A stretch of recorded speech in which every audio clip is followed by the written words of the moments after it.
Dan takut yang terakhir, takut ibadah. Takut yang diiringi dengan pengagungan kepada yang ditakuti. Takut yang diiringi pengagungan, mengagungkan yang ditakuti.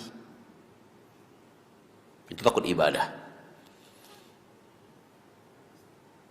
Tidak hanya sekadar takut, tapi takut beserta mengagungkan, memuliakan,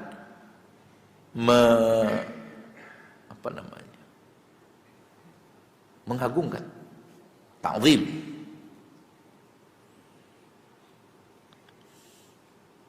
Lihat bagaimana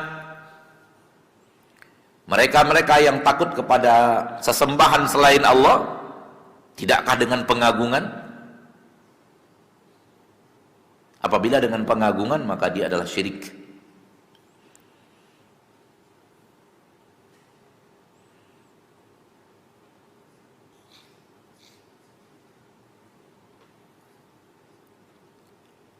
Betapa banyaknya orang yang takut terhadap murkanya penunggu laut, dan penunggu laut itu dia agung-agungkan, lalu kemudian dia lakukan sesembahan, dia lakukan sesembelihan untuk mengagungkan penunggu laut, penguasa laut, agar penguasa laut itu ridho kepadanya dan tidak memberikan mudarat kepadanya ketika melaut. Maka ini takut yang sudah sampai kepada jenjang syirik. Tak sekedar haram, di atas haram yang paling tinggi, di atas haram yang paling tinggi. Tak ada lagi haram yang lebih tinggi daripada itu, karena takutnya sudah sampai kepada jenjang syirik. Dan takut yang seperti ini apabila diarahkan kepada Allah satu-satunya, dialah takut yang tauhid. Dialah takut yang tauhid. Tauhid yang mengesahkan Allah Tabaraka wa Ta'ala di dalam takut yang seperti ini.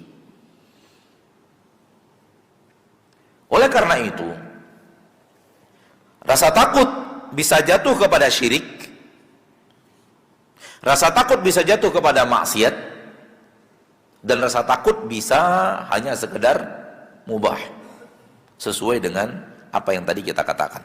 Dan itulah detail bahasan para ahli ilmu dalam bahagian rasa takut, pembahagian takut. Takut bisa menjadi ibadah,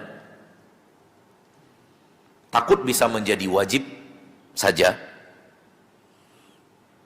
lawannya adalah haram, tidak sampai kepada syirik.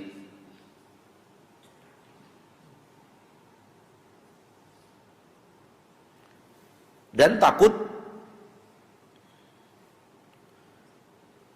bisa sampai kepada syirik manakala takut sudah diiringi dengan pengagungan terhadap apa yang ditakuti. Dan itulah ketakutan orang-orang Quraisy terhadap Lata dan Uzza. Ketakutan yang bukan hanya sekadar takut plus pengagungan kepada Lata dan Uzza.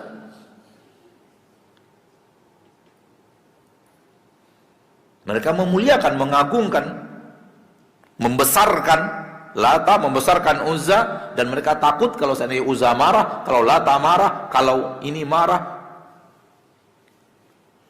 Hal yang sama penunggu gunung, penguasa gunung. Tidakkah orang-orang sebahagian budak-budak penguasa gunung itu takut kepada murkanya penguasa gunung menurut mereka? Tak siapa nama penguasa gunung itu? Aneka ragam ungkapan, aneka ragam kalimat bisa saja keluar, dan mereka mengagungkan penguasa gunung itu, lalu memberikan sesajen kepada penguasa gunung. Ini syirik sudah, dan itu dilakukan oleh manusia. Kalau sekedar dilakukan oleh manusia, kita masih tidak terlalu harus ngomong. Tapi kalau itu dilakukan oleh orang-orang yang mengatakan saya beriman kepada Allah, Ini dilakukan oleh orang-orang yang bersaksi asyhadu an la ilaha illallah wa asyhadu anna muhammadar rasulullah, dan itu dilakukan oleh orang-orang yang salat, maka kita harus berbicara. Karena kalau dilakukan oleh orang-orang yang tidak beriman kepada Allah, seperti penyembah ini, penyembah itu, penyembah ini, yang tidak bersaksi asyhadu an la ilaha illallah wa asyhadu anna muhammadar rasulullah, tidak beriman dengan adanya surga dan neraka, tidak beriman dengan adanya hari berbangkit, ya wajar-wajar saja. Mereka pada dasarnya tidak beriman kepada Allah, tidak beriman kepada hari akhir, tidak beriman kepada Nabi kita tercinta, tidak beriman kepada Al-Quran. Namun saudara-saudari kita yang sholat di masjid bersama kita, yang menghadap kiblat kita yang sama, pergi haji dan umrah ke Mekah, lalu mereka melakukan sesajen-sesajen kepada penjaga gunung, mereka memberikan sesajen-sesajen kepada penjaga laut, dan pengagungan mereka kepada penjaga gunung dan penjaga laut itu, dan rasa takut mereka kepada penjaga gunung dan penjaga laut itu, dan pengagungan, pemuliaan hati terhadap penjaga-penjaga itu, maka ini adalah sampai kepada jenjang menjadikan sesuatu itu sesembahan selain Allah, sampai kepada jenjang syirik, yang kalau wafat di atas dosa itu akibatnya satu, dia wafat bukan dalam keadaan muslim, dalam ilmunya Allah. Ilmu manusia mungkin masih muslim, disolatkan, dimakamkan di secara syariat Islam, namun di sisi Allah bukan muslim, namanya musyrik. Musyrik itu bukan muslim. Musyrik dan kafir di tempat yang sama. Dosanya tak akan diampuni oleh Allah, seluruh amal solehnya hapus, dia tidak menghadap Allah dengan amal soleh apapun, dan Allah haramkan untuknya surga, Allah yang mengharamkan untuknya surga.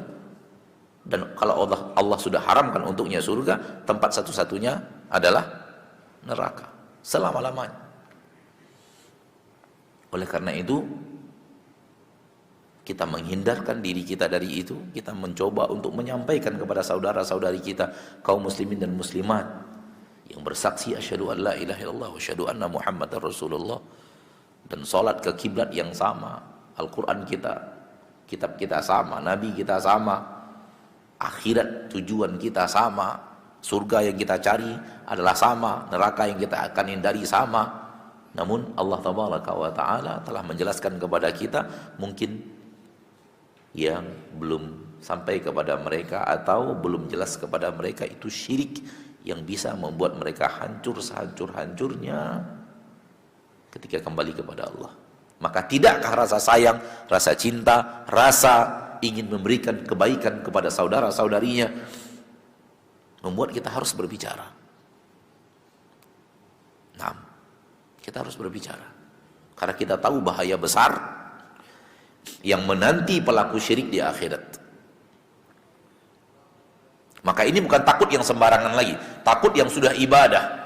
Wallahi, kalau itu terjadi pada dirimu, wahai Anda yang merasa diri Anda muslim, Anda lakukan itu kepada penjaga gunung, penguasa laut, persis seperti apa yang dilakukan oleh orang Quraisy kepada Lata dan Uzza, persis 100%.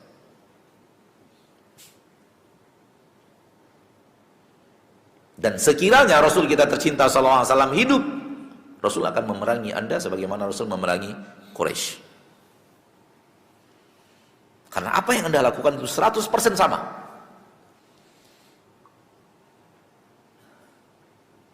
Di perang Badar, Quraisy kalah. Di perang Uhud, menang. Apa yang dikatakan Quraisy? U'lu hubal, u'lu hubal, u'lu hubal. Tinggi hubal, tinggi hubal. Karena mereka mengagungkan hubal, salah satu berhala Quraisy. Pengagungan, diagung-agungkan. Tidakkah orang yang beriman selalu mengatakan Allahu Akbar di saat mendapatkan sesuatu yang mereka cintai? Hal yang sama.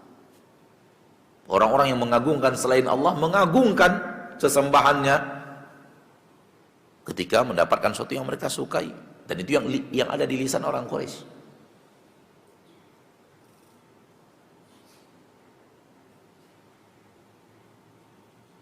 Karena apa? Karena sudah ada pengagungan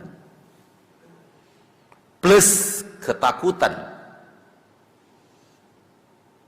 Sehingga lahir sesajen agar ridho orang yang ditakuti dan merahmati karena kita telah mengagungkannya.